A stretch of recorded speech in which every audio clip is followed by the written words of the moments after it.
Hi everybody, welcome to another deep dive into CRM. I've got a special guest with me here today. I'd like to welcome Bill Cotis from Orion. Orion is an expert at Microsoft Dynamics, which is why we wanted to bring Bill onto this video. Welcome, Bill. Thank you, Bernard, and thank you for having us today. You're very welcome. Yes. Look, I think it would be great to start off just by telling us a little bit about Orion, a little bit of its background, before we start to dig deep into Microsoft Dynamics and what it's all about. Yeah, sure. So at Orion, we're a one-trick pony. We specialize in Microsoft Dynamics. That's all we do, and we've been doing it a long time. In fact, we've been working with the Dynamics since it came out in 2002. Wow. So we kind of know the platform inside out and backwards. Amazing. So we specialize in all aspects of the Dynamics platform, which includes the financial management side and the reporting side through the tools like Power BI. But our absolute focus is on the CRM platform, and that's really where we sit. We work with mid-market organizations and what I would call the larger, smaller businesses, so probably businesses maybe 50 to 500 staff, and often businesses in that sort of 20 to 30 sort of staff size, so we're on a tear, and they're starting to really outgrow their existing systems and need some help to grow. Well, fantastic. And we work with a few different industries. So we've got expertise in transport logistics, and also a lot of experience in government, federal, state, local, which is a very interesting area when it comes to the use of Microsoft Dynamics. Maybe we'll look at that later. Yeah, great. Well, look, from there, I guess the next best question to ask is, what are the best features of Dynamics, and how does that make it unique to other CRMs on the market? Okay, so I guess I'll put a Microsoft hat on here, and I used the word platform earlier on. Yeah. And one of the things that you're seeing in the software world now, especially now that we're in the cloud, is that you've got this concept of having a single platform to manage your business. And there's all aspects of your business, starting with email, with print, document management, financial management, your sales, your marketing, your operations. So one of the sort of factors that makes Microsoft Dynamics appealing, especially to an organization that's already heavily using Microsoft, and in particular Office 365, is that it's all part of the same platform. So that makes it quite seamless to implement into the organization. So that's one key component, the concept of a single platform to run a business on, of which you can choose some of it or all of it. Probably the other key component that really makes, in our view, in our experience, Microsoft really strong, is its ability when it comes to business process automation workflow. That's one key area, and the other key area is when it comes to business reporting, business intelligence. The whole Microsoft platform is particularly strong in that area. Awesome. Well, we'll dive a little bit deeper into that a little bit later on. What are some of the common myths that you hear about Microsoft Dynamics? What are people saying out there that you're like, that's not really true? Probably there's one perception we get a lot of, which is, this is only for the big companies. This is enterprise grade stuff. There's no way we can use it. There's no way we can afford that. Yeah. And with pricing, down at $11 a user, wow, give or take, for some of the license options, it's not quite what you think. And in fact, I've got an expression, the democratization of IT. That's what's happened with the cloud. And you've now got, when you look at things like Dynamics and the platforms like Microsoft Power BI, you've now got this enterprise grade technology that's now really available, literally down to the single operator at home. Wow. So the concept that this is a big monster and it's super expensive is not really true. And that's probably one of the things we probably hear the most. So would you say that the platform is tailored more towards a certain industry or business size or business type, or is it like, I understand that it's accessible to everyone, but do you think it can be better tailored towards certain business situations, or what's your perception on that? Yeah, that's a very interesting question. In the ideal world, you'd have an absolute niche vertical. When you're implementing solutions in the Microsoft world, you're talking about a company that is trying to sell to everybody. When Microsoft say everybody, they mean the whole planet.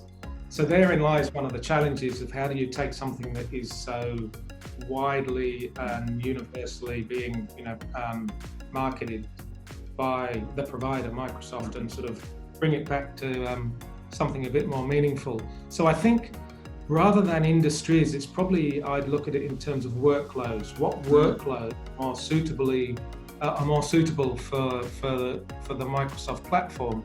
So other CRMs might be more suitable, say, to pipeline or to managing marketing. We find that the Dynamics is really suitable when it comes to those really sort of mission critical business process automation type solutions. Where you really need to scale your business up. You need to have not people banging in key strokes. You need high levels of automation, things happening in background, lots of workflow. That's where we find Dynamics really comes into its own. So rather than saying it's great in health, or it's great in finance, or it's great in government, it's more about looking at workloads and workflows as to where it would fit in. So what would be an example of one of those business critical automations that a business might be kind of manually handling right now that a system like this, and I know there's like a bunch of them, but what could one example be? Oh, I could. Where do I start? There's just so many of them. I could just give you a couple off the top of my head. If you've got really high volume traffic in your website and you're getting hammered with online inquiries, yes. Traditionally you might be handling them with an inbox, possibly a spreadsheet. Yeah, we're talking if you're getting like hundreds or even thousands a month. Yeah. And we have clients that actually are in this boat.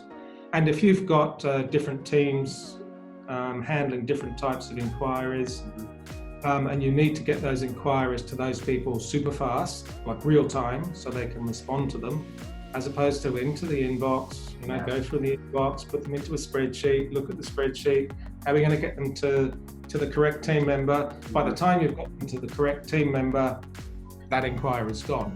Yeah. So that's an example of a website inquiry comes into the Dynamics CRM, and the workflow can recognize the type of inquiry, recognize exactly which team to get it to, and get it to bang real time, and that can be followed up on. That's one example of a workload. Another workload, very very interesting one that we've just completed, is actually for one of these smaller organizations that you might not think of as being a typical Dynamics client, but they're a smaller business on an absolute tearaway, and they're in the bookkeeping world of all things. Oh yeah. And they're really really super busy, and they're very large as a bookkeeper by bookkeeper standards, and they have hundreds of tasks that they have to do every single day. And we've just automated a solution which on a daily basis, depending on the client, depending on the service, depending on where they are in the cycle, whether it's BAS cycle, whether it's payroll cycle, every night the system is just bang, generating out the tasks for the day. So to manage, the whole task management, practice management. That's nice. Yeah. Awesome. Yeah, so it takes it out of the hand of like somebody having to push the allocation to somebody every single day. It just automatically has the workflow built in and is then pushing out the correct tasks to the correct people. Here's the task list for the organization for today, and the practice manager can look at it. Yeah. But by default, it will go to the correct staff member's dashboard. Yep. And then the practice manager can look at all the tasks at hand and say, well, actually, I'd like to give this bunch of tasks, assign them over to this staff member. So that's a good example of automation, and also allowing for scalability.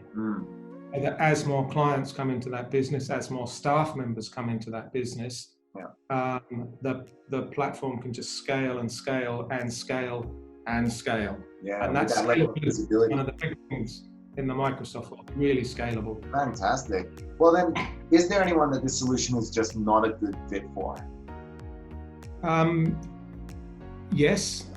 You might expect me to say no, anyone and everyone, however, absolutely not. And one of the things we do actually in our business is we do a very deep dive pre-sales discovery with a client, because we're looking for long-term relationships, and once you implement technology like this, it grows and grows with you, and we spend a lot of time, we invest a lot of time getting to know your business. So what we find is, if you're essentially a small business working in one location, maybe 5-10 staff, where you're all in one spot, you kind of know everything that's going on, you don't necessarily need this kind of technology. You just don't have the need for the scalability. You don't have the reporting need, you don't have the automation need yet in your business cycle. So we would counsel against that. We might suggest alternatives.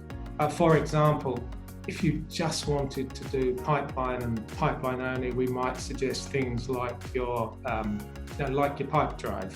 Yeah. And you might even look at the smaller end of the Salesforce offerings. Yeah. They have some really good small business offerings. So Very, very not a one fits all. So we absolutely we won't engage unless we think there's a really good fit and for our potential customers. So I'm sure there's plenty of integrations as well that the platform has. What are some of the key integrations? I think you mentioned something around with the bookkeeper, are they using integrations into Xero or accounting software? What are some of the key integrations that you find your customers need to tap into? Yeah, so there's a couple of different answers to that. Yeah. So we've got the native integrations, because we're in the Microsoft Dynamics 365 world, we're in the Office 365 world, natively integrated with Office. So if you want to run the CRM from within your Outlook, which in the sales world, people love doing that. So you've got that native integration and the task management between Outlook and Dynamics. Yeah, cool. You've also got the integration for your document management. So these are some of your native platform integrations. And then when it comes to reporting, if you want to leverage the business intelligence platform, Power BI, again, it's native. When you're going outside the platform, there's a whole ecosystem of third-party solutions. If you're in the marketing world, like your good self, Bernard, if you were using Microsoft Dynamics 365 and Campaign Monitor, they have built their own hook straight into Dynamics. And guess how much that costs you? It's free. They provide that. Or there's native integrations into, say, MailChimp. Yeah. But then beyond that, you mentioned like your ERP systems. Obviously, in the Microsoft world, there's some native integrations. But when it comes to Xero, so now this is where it gets interesting. When it comes to using, you've got your website that might be built in WordPress or might be built in Magento. Who cares? Because what's built in the platform is the whole development side of the platform, the APIs, if you like, which allow you to do integration. So the bookkeeper I was talking about, we have the Dynamics talking into Xero and into Xero Practice Manager. We also have it working with T-Sheets, which is the time-sheeting system, which gives the business the benefit of getting all the information into Dynamics. They then have a really good place for doing reporting as well, and and getting business insights into into how the business is tracking. Wow. So the short answer is or to summarize that answer,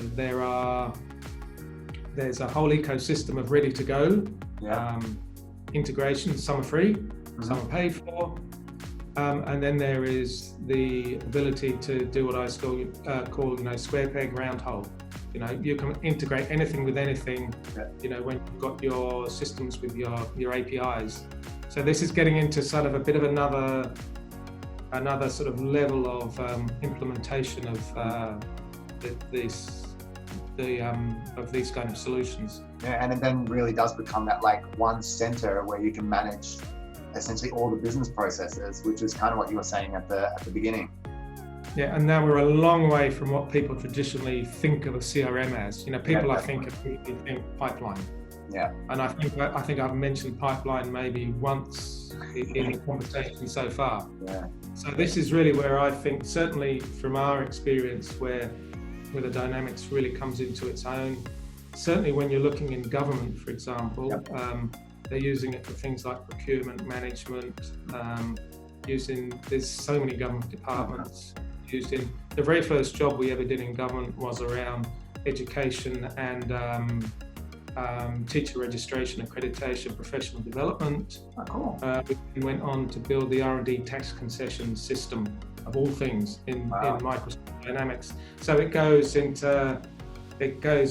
almost becomes a development platform for building a custom solution, except rather than starting with a blank sheet and a super deep wallet, which of course the government has, gives you a cost-effective way of coming up with some unique IP for your business. Cool. And I think it's been attractive to the business that we're building out the solution for the bookkeeper.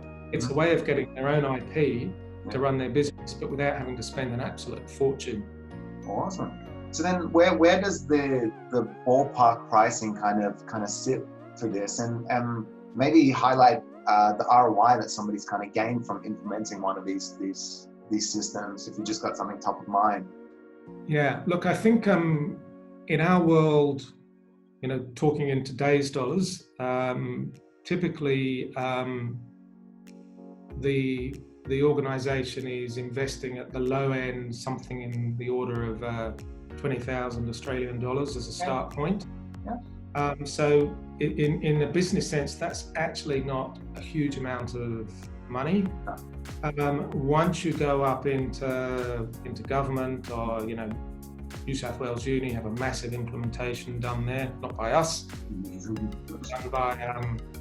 done by I can name competitors. They're not really competitors, but that was done by KPMG of all people. Oh, yeah. So some big companies are getting into Dynamics, Wow. which is great because it actually leaves the mid and the small for us to come and service. But they could be spending millions. Yeah, but it also highlights the opportunity with the platform. That it's available and what it can do. Yeah. So going back to ROI, we had one of our clients, one of our clients, which is a very well-known building materials manufacturer in the sort of architectural and design world, they make man-made stone, and they've been investing in Dynamics for the last 10 years, and they run the whole business off there, everything except the warehouse and the billing and invoicing, all the marketing, the warranties, the project quoting, etc. You name it, the whole end-to-end business. And again, their spend has not been huge in the scheme of things. This is a business in 40 countries. Australia kind of runs on its own. Well, in 2016, they were the top performing country in the whole in the world for that particular. And they attribute that down to Dynamics. And the effort they put into building out the CRM solution. And probably the one benefit it gave them is it allowed them to build a huge consumer database, which really, as a business-to-business organization, they didn't have.